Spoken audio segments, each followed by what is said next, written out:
إن الحمد لله نحمده ونستعينه ونستغفره ونعوذ بالله من شرور أنفسنا وسيئات أعمالنا من يهده الله فلا مضل له ومن يضلل فلا هادي له أشهد أن لا إله إلا الله وحده لا شريك له وأشهد أن محمدا عبده ورسوله.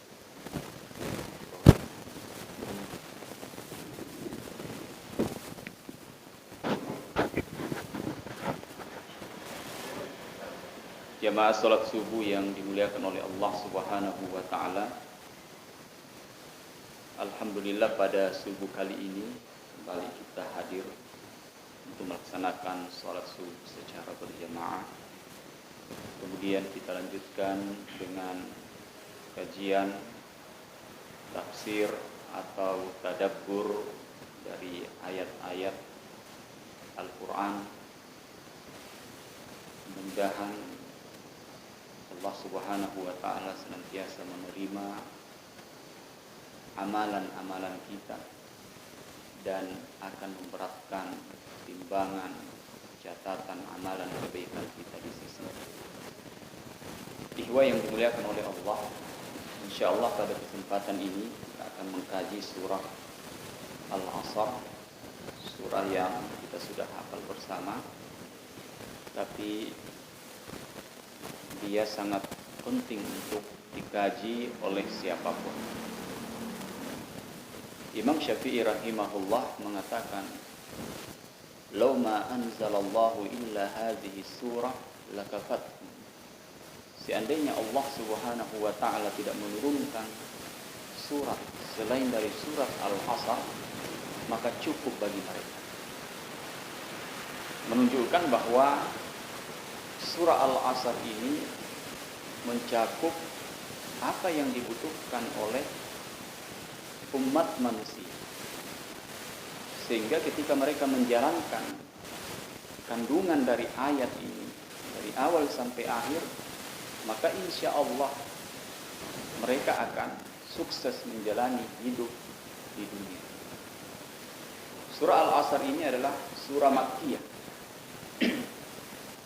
Surah Makkiyah, tentu para ulama berbeda pendapat antara Makkiyah dan Madaniyah. Di antaranya mereka mengatakan Makkiyah adalah ayat-ayat yang turun sebelum hijrah. Ayat-ayat yang diturunkan oleh Allah Subhanahu wa taala sebelum hijrah ke Madinah, atau yang turun di Mekah. Surah Al-Asr terdiri dari 3 ayat, 1 sampai 3. Allah Subhanahu wa taala berfirman, Bismillahirrahmanirrahim, wal 'asr innal insana lafi khusr illa alladzina amanu wa 'amilus shalihat wa tawasaw bil haqq wa tawasaw bis sabr. Wal 'asr, demi masa, demi waktu. Ketika Allah Subhanahu wa taala bersumpah dengan salah satu makhluknya, maka itu menunjukkan bahwa hal tersebut sangat penting.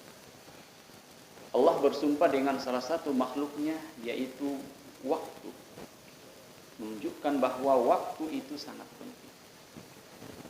Waktu siang, waktu malam. Kenapa Allah Subhanahu wa taala bersumpah dengan waktu? Karena waktu-waktu yang diberikan oleh Allah Subhanahu wa taala kepada kita, siang dan malam, adalah tempat untuk beribadah bagi hamba-hamba. Tempat untuk beribadah bagi hamba-hamba.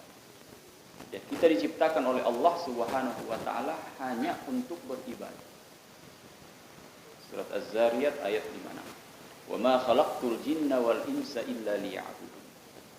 Nah, ketika waktu ini tidak diisi dengan sebaik-baiknya, tidak dimanfaatkan dengan sebaik-baiknya, maka jadilah sang hamba tersebut merugi. Ketika waktu siangnya tidak diisi dengan ibadah, waktu malamnya tidak diisi dengan ibadah, maka dia menjadi hamba yang merugi.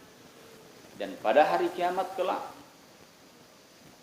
waktu-waktu yang diberikan kepada kita semuanya akan ditanyakan oleh Allah Subhanahu wa ta'ala.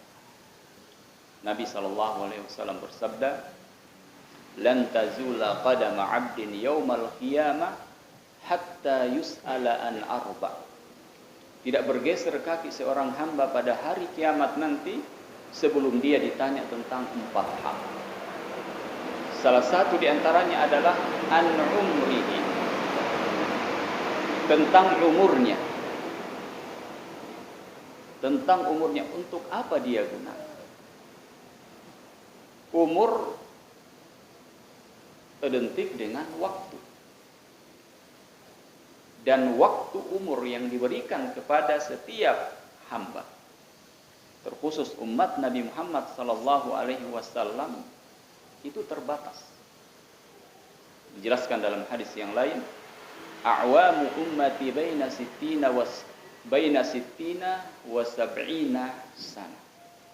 Umur dari umatku, kata Nabi SAW, berkisar antara 60 sampai 70. Sekitar itu. Makanya Nabi dan para sahabat, kebanyakan di antara mereka meninggal di umur 60-an. Jadi sudah disampaikan kepada kita bahwa umur dari umat Nabi Muhammad berkisar antara 60 sampai 70. Kalau ada yang lewat dari itu adalah bonus. Ya, itu adalah bonus. Namun bukan berarti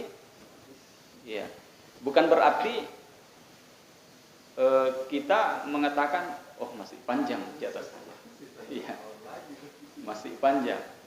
Tidak ada jaminan apakah kita sampai pada 60 atau 70. Kalau di sini kayaknya belum ada yang sampai 60. Belum.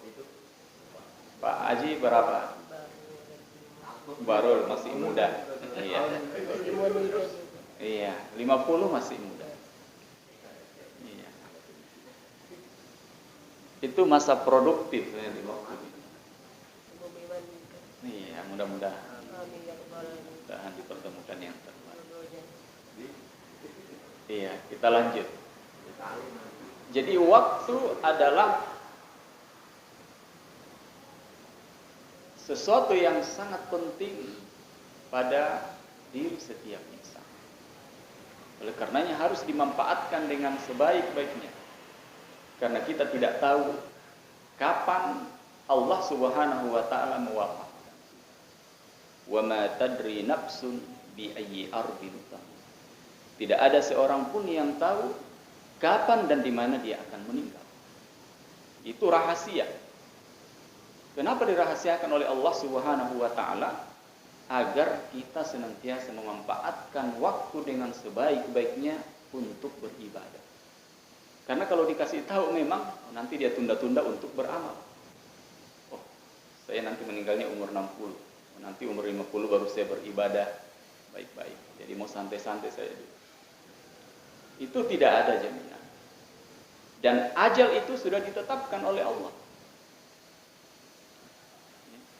Inna ahadakum yujma'u khalquhu fi batni ummihi. Sesungguhnya seseorang di antara kalian dikumpulkan penciptaannya di dalam perut ibunya. Dalam perut ibunya. Lalu ketika sudah berumur 4 bulan, maka diutuslah malaikat untuk meniupkan ruh. Fayunfakhu fihi ruh wa yu'maru bi arba'i kalimat. Lalu ditetapkan 4 perkara. Rezekinya, ajalnya, amalnya, dia celaka atau bahagia. Jadi ajal sudah ditetapkan. Cuman menjadi rahasia Allah Subhanahu wa ta'ala. Tidak ada yang tahu. Agar setiap orang bisa memanfaatkan waktu dengan sebaik-baiknya untuk beribadah kepada Allah Subhanahu wa taala. Jadi waktu yang diberikan oleh Allah adalah mahallu af'alil ibad wa a'malihim. Tempat untuk beribadah dan beramal saleh. Maka siapa yang tidak memanfaatkan waktu dengan sebaik-baiknya, maka dijelaskan di ayat selanjutnya. Innal insana lafi khusrin. Sesungguhnya manusia itu benar-benar berada dalam kerugian. Rugi karena tidak memanfaatkan waktu dengan sebaik-baiknya. Allah berikan waktu kepada hambanya siang malam. Begitu banyak. Namun banyak yang melalaikan waktu.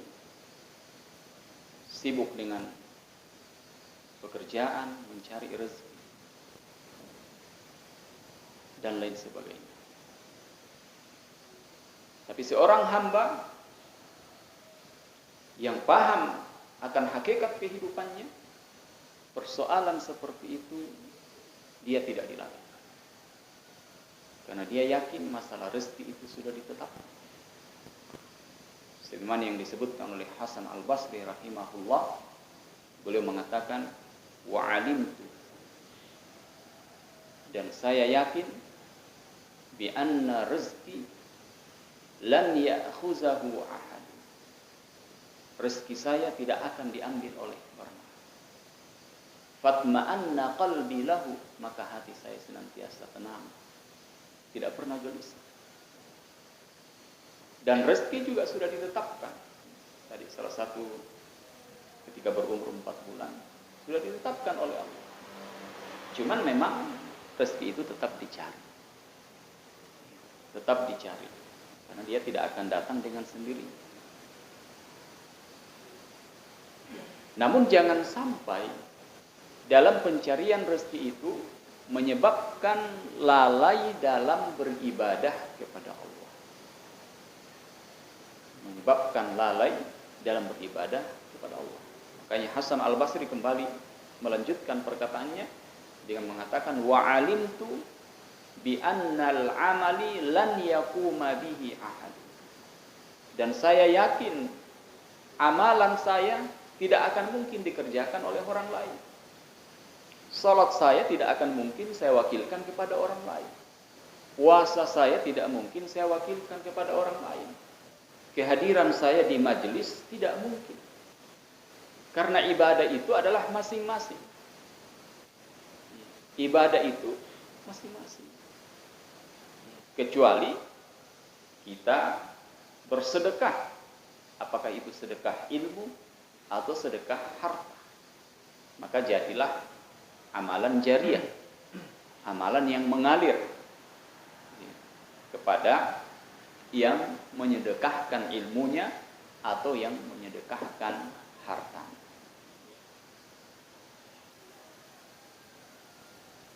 Kemudian Hasan Al-Basri mengatakan wa alimtu bi anna Allaha muttali'un alayya. Saya yakin bahwa Allah Subhanahu wa taala senantiasa melihat saya, mengawasi saya pada setiap waktu-waktu saya. Saya yakin itu. Dan kita sebagai mukmin harus yakin bahwa Allah senantiasa mengawasi, melihat dimanapun kita berada. Fashtaghaltu, maka saya pun menyibukkan diri dengan amalan saleh. Sibuk dengan amalan saleh karena dia yakin bahwa Allah Subhanahu wa taala senantiasa lihat dia dimanapun dia berada.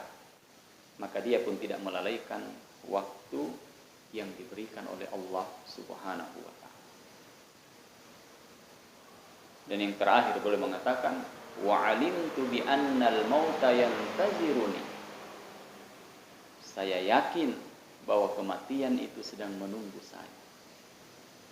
Fa'adattu zada li liqa'i rabbi, maka saya pun menyiapkan bekal sebanyak-banyaknya untuk berjumpa dengan Allah Subhanahu wa taala.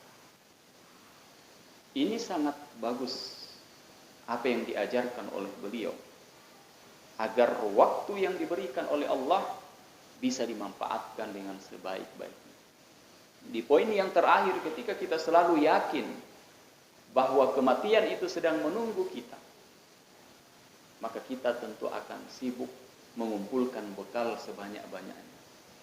Memperbanyak ibadah salat, memperbanyak ibadah puasa, memperbanyak sedekah, memperbanyak bacaan Al-Quran, banyak mengajak orang ke jalan yang benar, ajak orang hadir di ta'lim kita ini. Jadi kalau ada orang kita ajak hadir di tempat ini dan dia mendapatkan ilmu dan dia mengamalkan, maka ilmu yang dia amalkan itu akan mengalir kepada kita. Akan mengalir kepada kita terus menerus selama dia beramal. Dan kalau banyak orang yang kita ajak, berarti semua yang kita ajak itu pahalanya juga mengalir kepada kita tanpa mengurangi pahala mereka sedikit. Man dalla ala khairin falahu mislu ajri fa'ilihi. Barang siapa yang menyeru kepada suatu kebaikan, mengajak kepada suatu kebaikan, maka dia akan mendapatkan pahala seperti pahala yang didapatkan oleh orang yang diajak tersebut. Nah, ikhwah yang dimuliakan oleh Allah Subhanahu wa ta'ala, mari kita memperbanyak amalan soleh kita, mengisi waktu-waktu kita dengan sebaik-baiknya sebagai bekal ketika kita berjumpa dengan Allah Subhanahu wa ta'ala. Selanjutnya, ketika seseorang tidak memanfaatkan waktu, maka dia akan merugi. Dia akan merugi. Tapi ketika dia memanfaatkan waktunya, maka dia beruntung. Al-khasir lawannya adalah ar-rabi, ribhu, beruntung.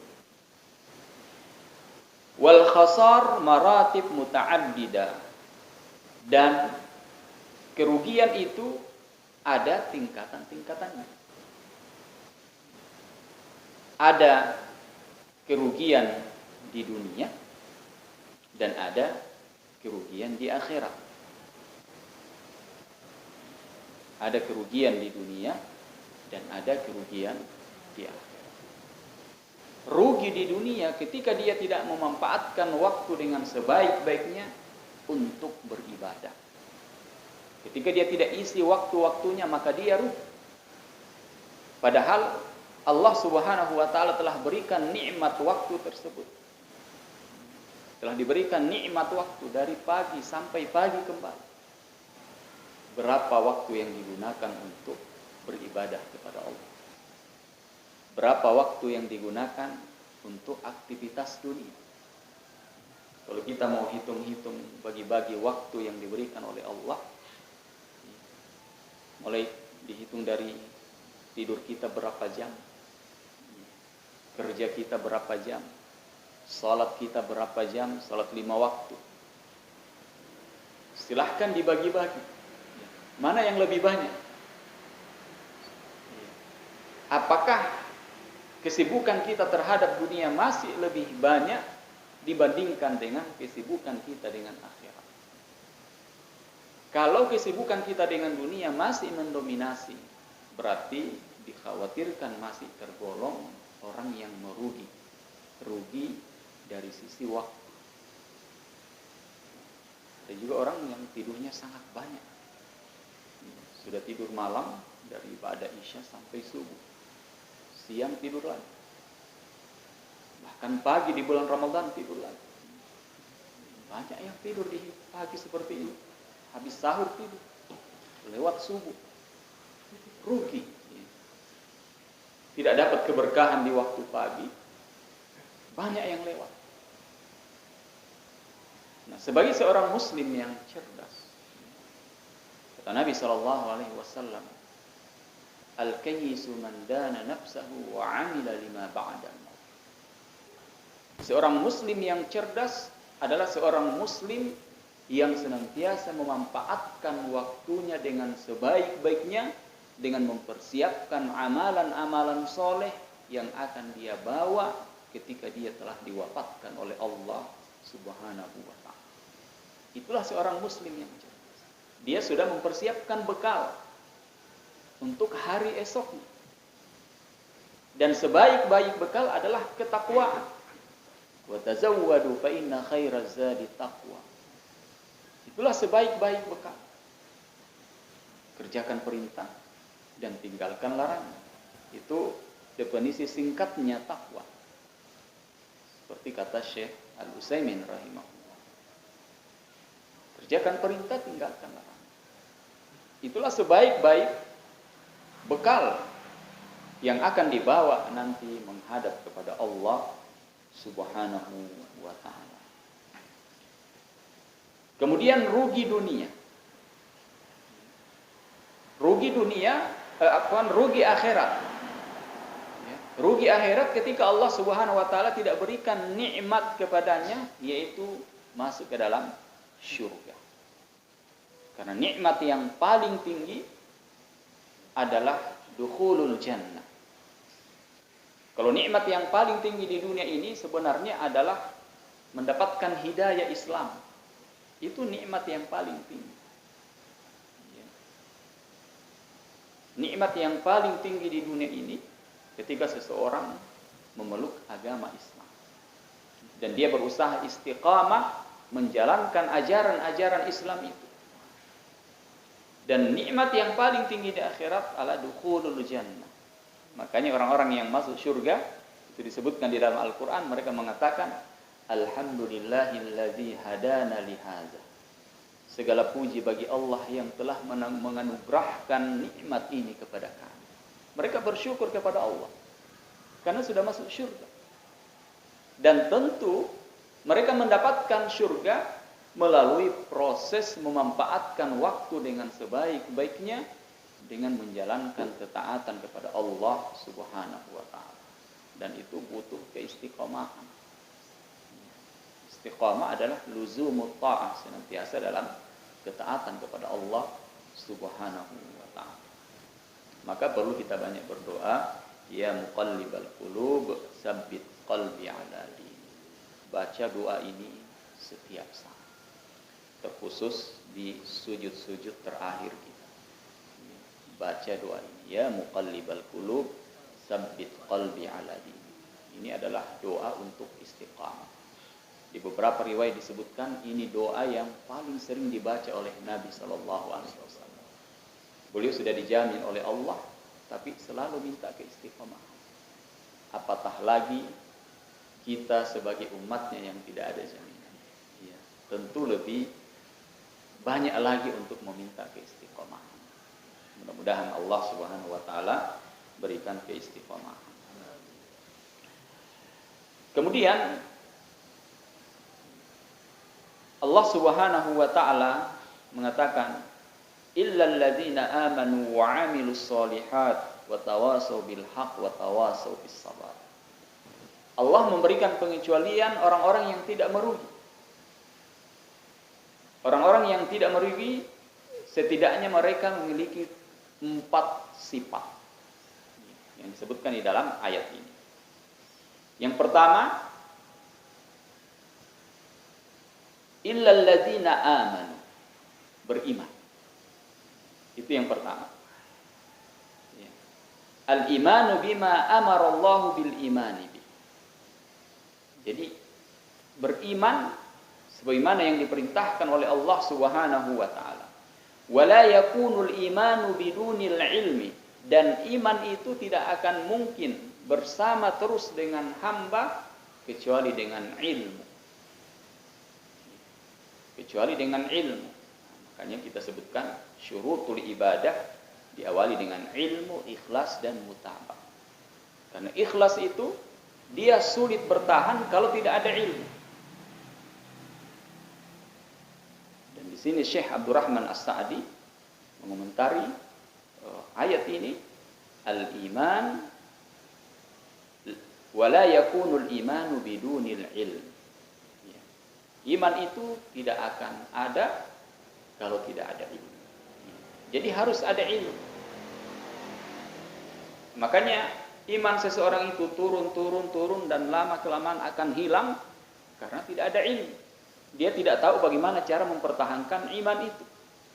Tapi kalau orang yang berilmu, dia tahu bagaimana cara meningkatkan iman itu.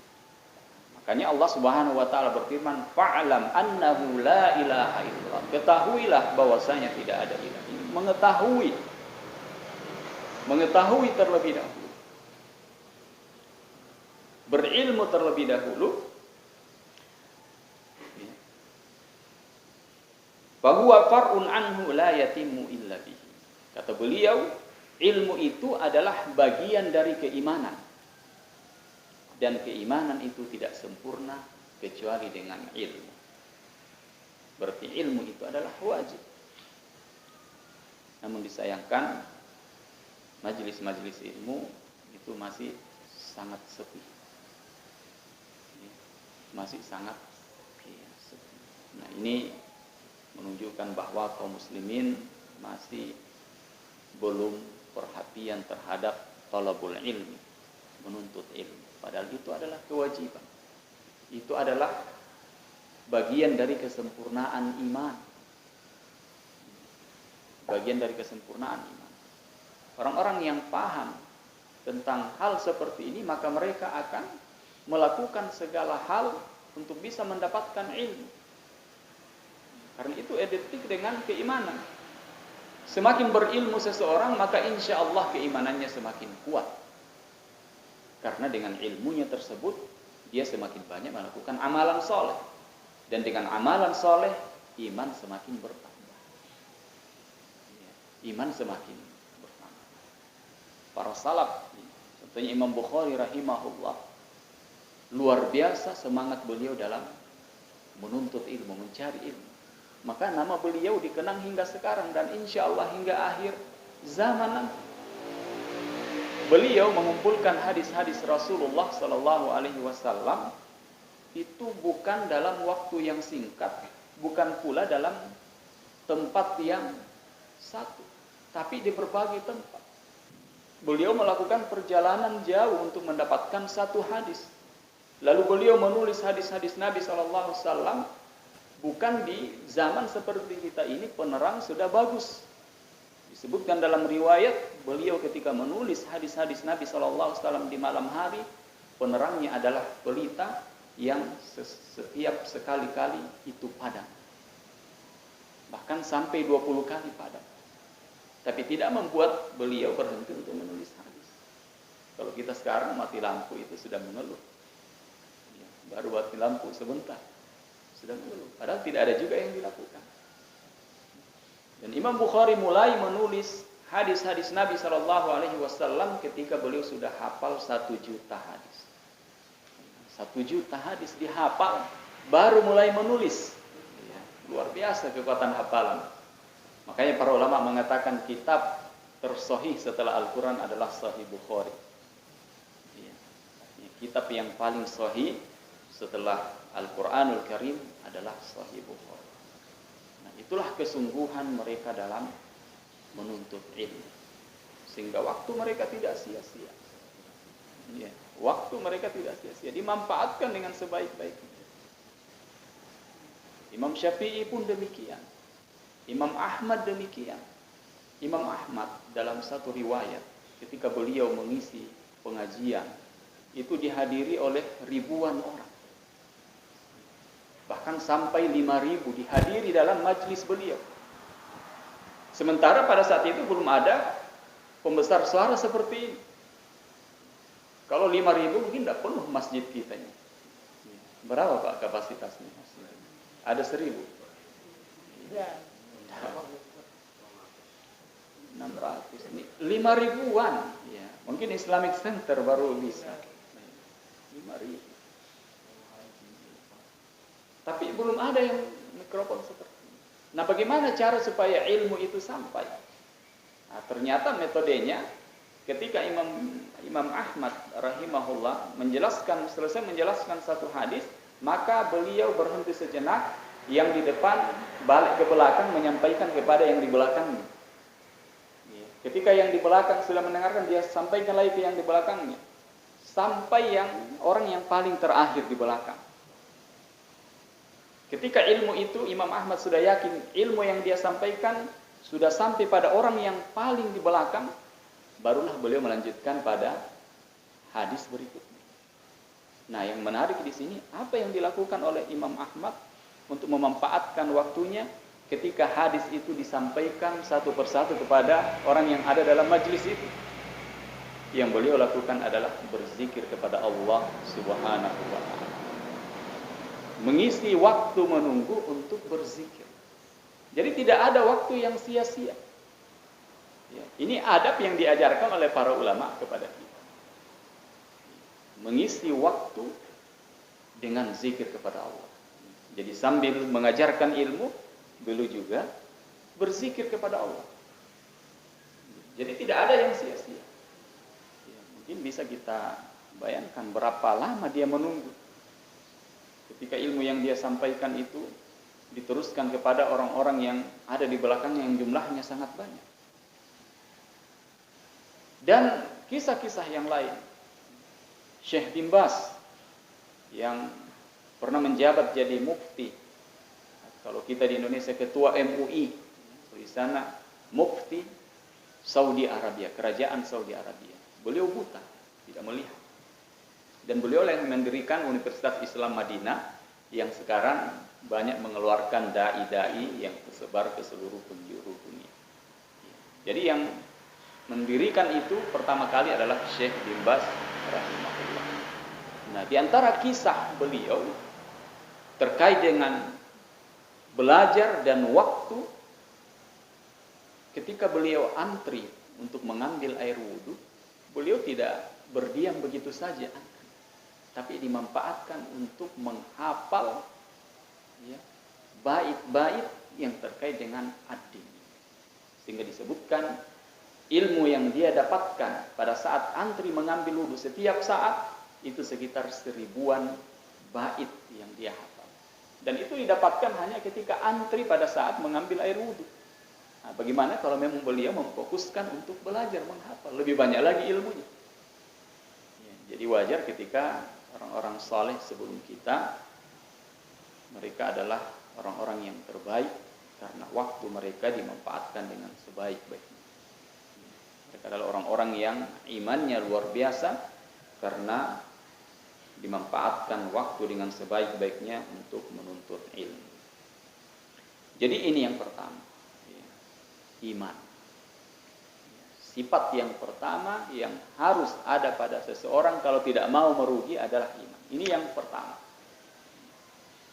Karena yang lain nanti ikut. Kalau tidak ada iman, yang lain tidak bisa ikut. Jadi iman dulu. Dan iman harus dibarengi dengan ilmu, menuntut ilmu, mempelajari agama Allah Subhanahu wa ta'ala. Kemudian sifat yang kedua, al-amalus saleh. Amalan saleh. Setelah iman baru amal saleh. Amalan saleh seperti yang kita sebutkan pada pertemuan yang kemarin adalah amalan saleh yang didasari dengan ilmu, ikhlas dan mutabah. Itulah amalan saleh. Wa hadza syamilun li af'alil khair kulliha, dan amalan saleh itu mencakup seluruh perbuatan-perbuatan kebaikan. Ya.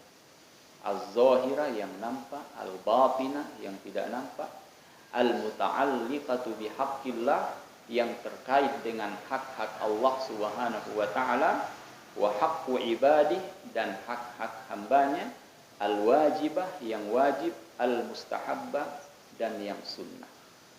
Itulah amalan saleh. Jadi amalan saleh jangan dibatasi pada perbuatan-perbuatan di dalam masjid saja. Tapi amalan saleh adalah amalan saleh yang mencakup amalan-amalan yang nampak, yang tidak nampak, hak-hak Allah, hak-hak hambanya, yang wajib maupun yang sunnah. Sifat yang ketiga, wattawasi bil haq, menasihati dalam kebenaran. Menasihati dalam kebenaran. Setelah iman, sifat yang pertama, iman yang dibarengi dengan ilmu, Karena iman tidak sempurna kecuali dengan ilmu. Setelah itu amalan saleh, setelah amalan saleh disampaikan. Disampaikan. Diajarkan. Apa yang sudah kita ilmui, apa yang sudah kita amalkan, kita berusaha untuk menyampaikan. Sama misalnya menuntut ilmu, kita sudah tahu kewajibannya. Talabul ilmi faridatun ala kulli muslim. Menuntut ilmu itu wajib bagi setiap muslim. Alhamdulillah kita sudah tahu. Kemudian sekarang kita sudah amalkan. Sekarang kita dalam proses menuntut ilmu.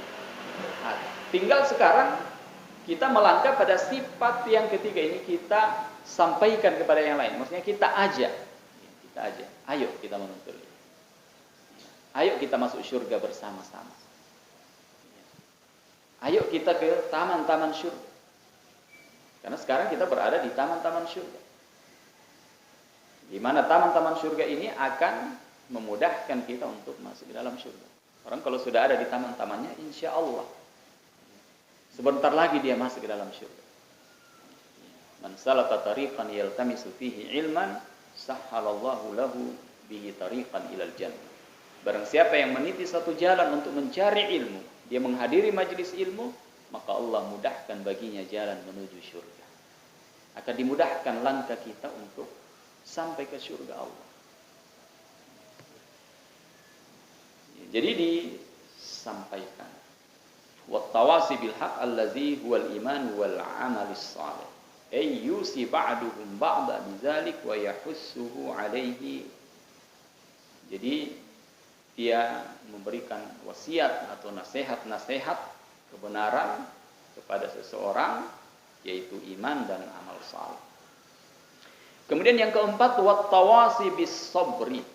Nah, ini juga yang sangat penting. Jadi terakhir tentang sabar yang kita pahami selama ini.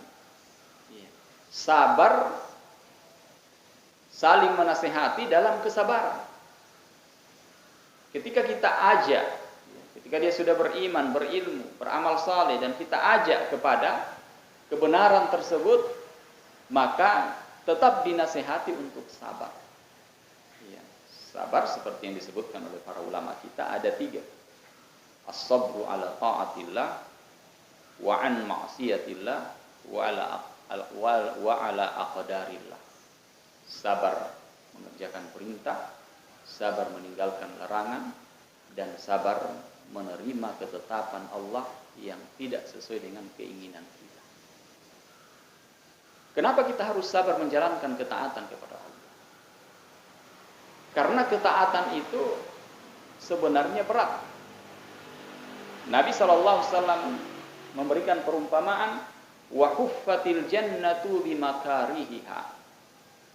Surga itu dikelilingi oleh hal-hal yang dibenci oleh manusia, yaitu menjalankan ketaatan-ketaatan yang diperintahkan oleh Allah. Apalagi harus dikerjakan secara rutin. Salat 5 waktu rutin. Puasa 30 hari, sebulan penuh di bulan Ramadan. Mengeluarkan zakat bagi yang sudah sampai haul dan nisabnya. Berat. Apalagi orang yang hartanya sudah masuk di hati. Itu susah dikeluarkan. Jadi hal-hal yang mengelilingi surga itu adalah yang dibenci kebanyakan manusia. Berat untuk melakukannya. Wa huffatin naru bi syahwatiha. Adapun yang mengelilingi neraka adalah yang hawa nafsu manusia cenderung kepadanya. Perbuatan-perbuatan yang maksiat. Nah, maka kita harus sabar dalam menjalankan ketaatan kepada Allah. Sampai kapan? Ketika kita sudah yakin Allah Subhanahu wa taala telah wafatkan kita dan menempatkan di tempat yang terbaik. Itulah kesabaran dalam ketaatan kepada Allah Subhanahu wa taala.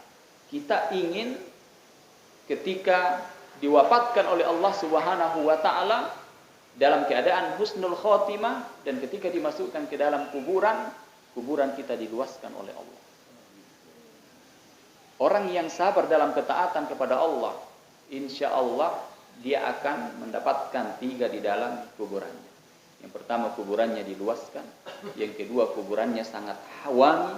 Dan yang ketiga, di dalam kuburan dia diperlihatkan tempatnya di surga. Sehingga dia mengatakan kepada Allah, Ya Rabb, aqimis sa'ah. Ya Tuhanku, segerakan hari kiamat. Karena dia sudah tidak sabar untuk masuk ke dalam surga. Itu diperlihatkan. Ini bagi orang-orang yang memiliki sifat ini tadi. 4 sifat. Kuburannya diluaskan. Dan luas kuburan adalah maddal basar, sejauh mata memandang. Kalau kita lihat, ketika mengantar jenazah ke kuburan itu sempit sekali. Tapi bagi orang-orang yang beriman itu luas kuburan, sejauh mata memandang.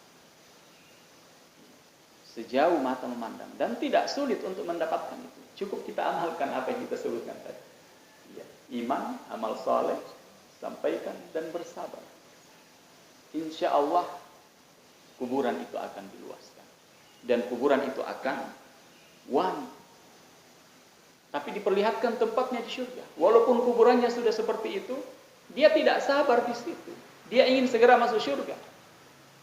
Karena yang menjadi tontonannya setiap saat adalah tempatnya di surga. Maka dia selalu berdoa kepada Allah, segerakan hari kiamat, segerakan hari kiamat. Sebaliknya, orang-orang yang tidak menerapkan 4 ini, tidak beriman, tidak beramal saleh, tidak bertawasau bil haq, tidak bersabar, maka kuburannya disempitkan. Kemudian baunya sangat busuk. Kemudian yang menjadi tontonannya setiap saat tempatnya di neraka. Lalu dia mengatakan, Ya Rabb, la tuqimis sa'ah. Ya Tuhanku, jangan segerakan hari kiamat. Takut dia. Walaupun dia sudah tersiksa di kuburan, kuburannya disempitkan, busuk pula.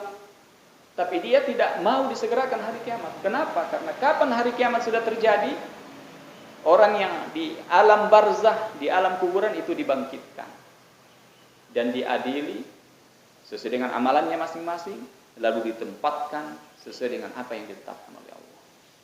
Yang ditetapkan masuk surga, dia masuk surga. Yang ditetapkan masuk neraka, masuk neraka. Nah, ini yang kita tidak mau. Apalagi dia lihat orang-orang yang disiksa di neraka, yang setiap saat dibakar dengan api.